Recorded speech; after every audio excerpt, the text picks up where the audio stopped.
Roger at Diamond Fibres in Horham was en route to the wool event in Burwash, so we were able to drop off our goats' fleeces for spinning and pick up some of our second batch of Poynings flock wool from our sheep, whilst Roger continued spinning the remainder. When we arrived at Burwash Pavilion, the organisers allowed us to put up one of our sheep banners at the entrance to the event.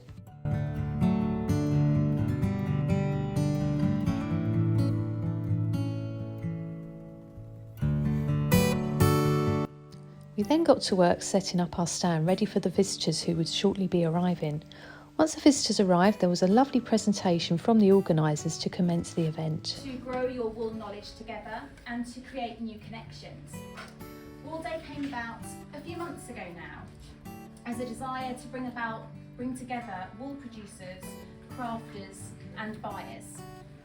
SFTG have never hosted an event like this before. Those of you that are members will know we tend to do small courses and workshops, and we have our Friday night meetings here with speakers. So this is completely new to us, and we're excited to see it unfold today. Whether you're a speaker here today, an exhibitor, an SFTG member, or not yet a member, I say yet in the hope that you might like to join, we're really glad that you're here. Enjoy browsing all of the goods that are on show today, talking to and learning about new crafts, listening to the speakers, taking time to connect, and let's make this inaugural event a real success for everybody. During the event, I did manage to find some time to chat to the other exhibitors and look at their wonderful crafts on offer.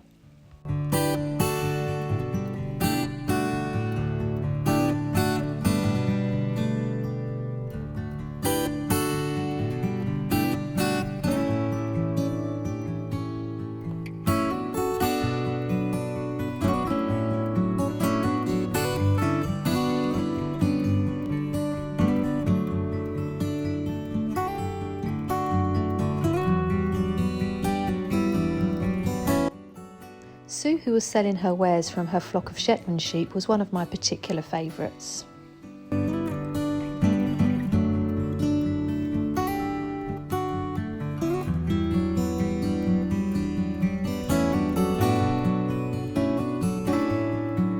It was really wonderful to see all the wool fibre crafts on offer.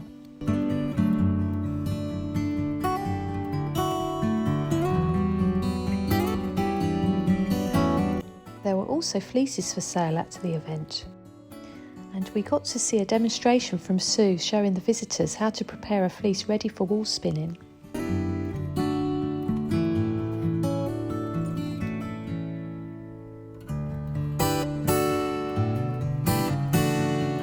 Later on in the afternoon, I managed to visit the remainder of the exhibitor stands and purchase some wool goodies.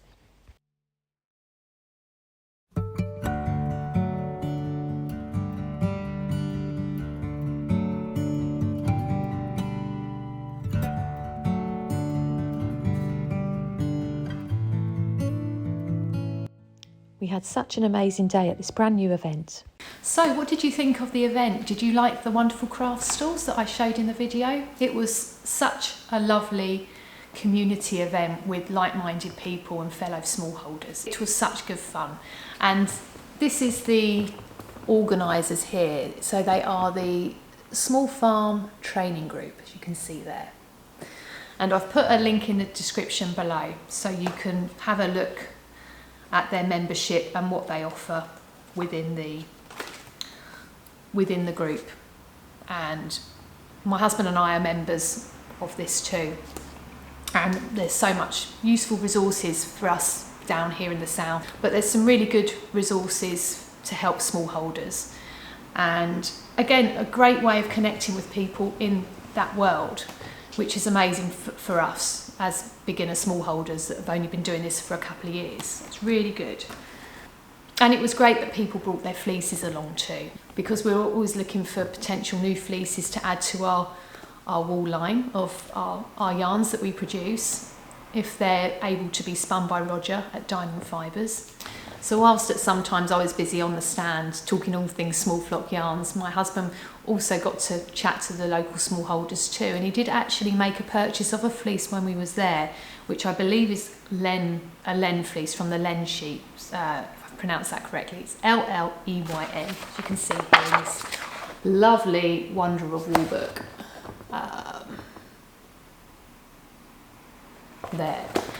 And what was great was my husband actually referred to this book when he was looking at if it was something we would be able to do with small flock yarns. So the staple length can be a bit smaller, but can go up to 12 centimetres, which means it would work on Roger's spinning machinery if we can use it. And it's good for outdoor wear for knitting as well. So we decided to just go for it and buy a fleece from a fellow smallholder, and we'll speak to Roger about it and see whether it's something going forward we'll be able to use, which will be good fun. So we also got to drop our goat fleeces off to Roger. He did have a look at them, and he did say because they're sheared every 6 months at the moment, the staple length was maybe slightly too small for his machinery.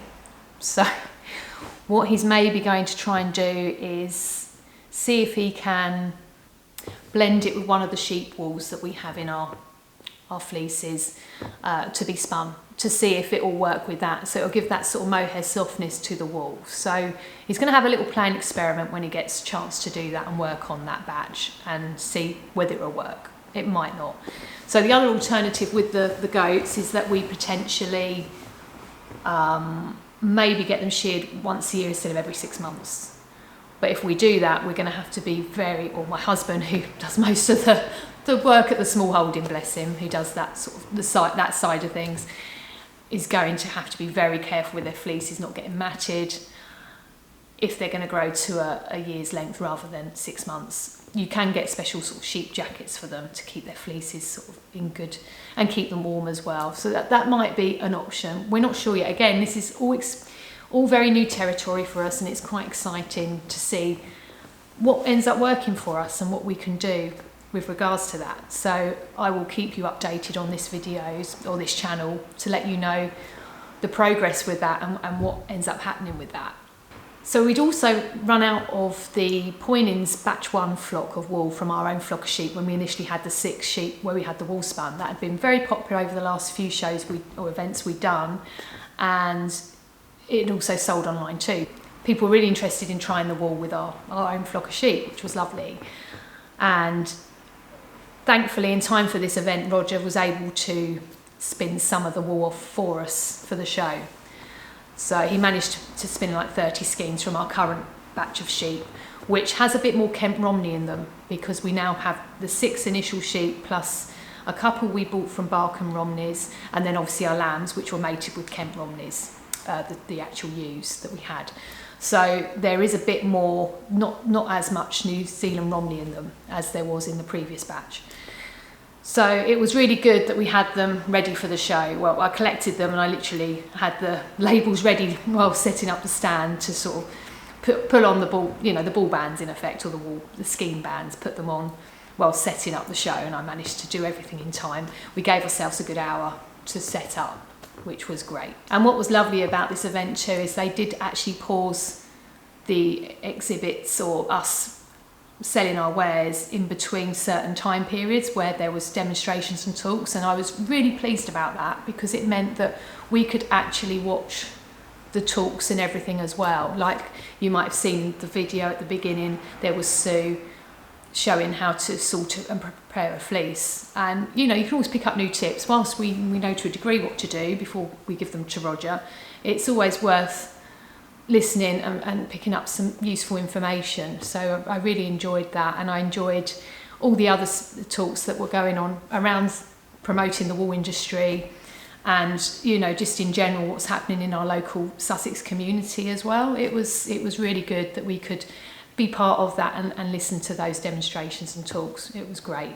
So I was very thankful to the organisers that we didn't have to continue keeping our stand open whilst these talks were going on. It was really helpful to all of us because again we're all a collective of people that are small holders ourselves, and ultimately these talks and demonstrations are very beneficial to us too. So that was really good. And the other thing I was super happy about was the fact that I got to go around and see the other exhibitors. I don't always get a chance if I'm super busy on the stand. And it was busy, but because it was a lot of talks about the small holding as well as the knitting side, you know, my husband was able to really help on the stand too. So the fact there was 2 of us working on the stand, it meant that I could go off, and it wasn't a massive sort of super event where I'm walking meters or a long distance. It's all within a little community hall, so I was able to sort of wander around and chat and find some time to chat to the other stall holders, which was really good, and hear their stories about how they've got onto their journey of what they're doing with their crafts, which was lovely. And I particularly enjoyed my conversation I had with a lady called Sue Petrie, who has her own flock of Shetland sheep that she's had since around, or she's had sheep, and I believe Shetland sheep as well, since around 1974. So she's got a lot of knowledge. And as far as I'm aware, I think she also judges at sheep shows as well, so because she's got all that experience. And I think she clips the sheep by hand with the natural clippers, the physical, not the electric clippers, they're the hand shorn sort of clippers. And we had a demonstration there by a gentleman who'd gone onto that journey through knowing Sue, showing through a YouTube video they pull up, showing how you would clip your sheep if you wanted to clip them rather than have them shorn with the electric razor, if you wanted to try that yourself. So that was really interesting. It also showed you how to sharpen the blades as well. So again, really useful information if my husband ever wanted to try that potentially.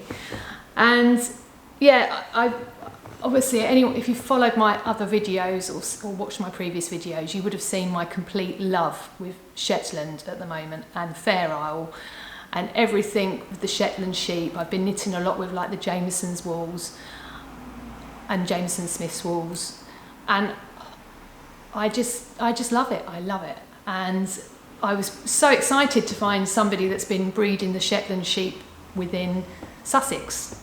I just thought that was amazing. So I managed to find time to have a nice chat with Sue, and she even gave me I asked, I really like this paper on here, she's written her name on there, but it says the Shetland Sheep Society, and I just really liked the paper on the little design, so I got some of that too. But I was fascinated by her wools. So Sue was selling things made from her Shetland wools that she'd naturally dyed. So she was selling some Fair Isle hats and gloves and accessories, which was lovely to see. And she had some lovely Shetland lace shawls as well. And she was actually knitting one whilst we were there, which was amazing to see, because I always think that must take months. I've not attempted to knit a Shetland lace shawl. I have knitted lace shawls before, but normally with thicker wool. These were very fine, almost cobweb-like stranded wools. And I did think they must take a long time to do, but as she said, as you're decreasing, it gets quicker and quicker.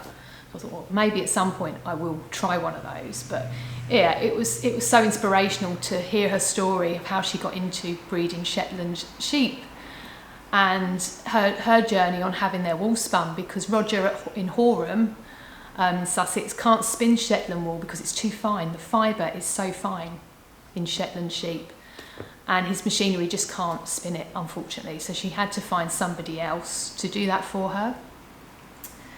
And she had a little bowl of wools that were on display of what she'd dyed naturally from her Shetland sheep. And we did a bit of a swap. So there was a book on my stand she was after. So she had the book, and I got these lovely Shetland wools from her that were just kind of on show. But, you know, again, the great thing about Fair Isle is you can incorporate just like a couple of rows. You know, you don't need a great deal of the colours to be able to do that. So, you know, if I'm working on a Fair Isle design, I think, oh, I just want to incorporate one of these Sussex bred Shetland wools that have been dyed by Sue, that have been naturally dyed, then I can. Like the red one, for instance, she said was dyed using madder, and then she thinks these two were potentially from the same dye bath, and she's used it, and then so it was slightly darker to begin with.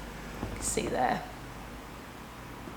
and then as it's got exhausted, it's the dye bath has got exhausted, it's sort of gone to that lighter, more lilac-y colour. So again, really fascinating, but I just wanted to own some of the wools that were Shetland, Sussex born and bred, and hand dyed by Sue with she grows her own plants that she then uses for dyeing. So I just thought that was amazing.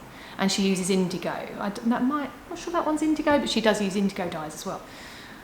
So yeah, I thought, well, it'd be nice. I'm sort of creating a bit of a collection where I've had leftover Shetland wool from some of my fair old projects, and I'm getting a little box together now. So it's going to be really handy when I am working on a design where it's just maybe a yoke or something where I don't need a great deal, that I can just incorporate these and just put it into my own knitting. So yeah, I'm just really, really excited by that opportunity to be able to do that. And then one final purchase I did see so many nice things, and you could have, you know, like from Sue, I could have bought one of her hats or her gloves or, you know, anything. There were so many nice things there, but one thing that did catch my eye that I really fell in love with was these lovely socks here. They're woolen socks, and I do love a pair of woolen socks in the winter. I do love to wear woolen socks. So I was really drawn to these lovely, almost like Gansey stitch style socks in this beautiful like lemon colour. And they've been, and the lady is Paula. Again, I've put a link in the description below to her Instagram account. And they're British wool, so I think she buys them pre-done, pre-made. Obviously they're machine made, and then she dyes them. So these are dyed using daffodils, which are really lovely. And again, it's nice to be able to support the local exhibitors as well. So I was really pleased to get those, and I'm really looking forward to wearing them over the winter. They look super cosy. They feel like they'll be hard wearing, good British wool. Really looking forward to wearing those. So this was the first event that the Small Farm Training Group had done with the wool fair. So it was, I think, super successful for them. It was super successful for us as an exhibitor. Our wool was extremely popular, and again, I think it's because it's got the provenance, it's in Sussex, other smallholders are there, or other people that are very keen on the whole way the wool is produced, have a real love for that smallholding life. So it really struck a chord with people. There was a fair good few knitters and crocheters there, which was great to see. And yeah, so people were very keen on our wools and purchasing them, which was amazing. So yeah, I sold out of I took a batch of these Wonder of Wool books with me as well, and I completely sold out. People hadn't seen them before, which I was surprised at, and they just thought they were lovely from the photos. Again, I've got a previous video where I did a book review of it, and I'm sold out. There's none available on the website at the moment, although you can easily obviously get those direct from the lovely author of the book. So yeah, a really positive experience from that perspective, and it was just an amazing atmosphere. It went so fast. Like, I think because we had the demonstrations and talks within the event as well that we could attend and watch, it just went, it was constant people milling in and around and buzzing. There was a real buzz about the place. It just went so fast. I couldn't believe it when it was time to pack up. It was like, oh, really? You know? And also the chats I got to have the exhibitors. So it was, and other smallholders, it just went so fast. And because it was so enjoyable, and as we know, if you're enjoying something, time goes really quick, and it did. I would definitely do it again. I really hope they do the event again, because it was such good fun, and we just had an amazing time. So I hope you enjoyed this video and seeing what we've been getting up to with Small Flock Yarns down in Sussex. It's, like I said, it's such a fun journey, and we've got some exciting new plans for next year and events we'd love to be attending. And as and when I get confirmation of dates, I'll be updating the events page on the website, so you'll be able to look and see where we are if you'd like to see our walls in person. And it would be lovely to meet you if you're able to attend any of the events. And yeah, if you want to see what's happening with the goats and more with the sheep and what we're going to be doing. I will be releasing future videos in relation to small flock yarns, as well as my knitting retro journey that I do as well on this channel. So if you do subscribe already, thank you so much. I really hope you're liking the videos, and if you'd like to be first to know when these videos come out, then please feel free to subscribe to the channel if you don't already. And once again, thank you for watching.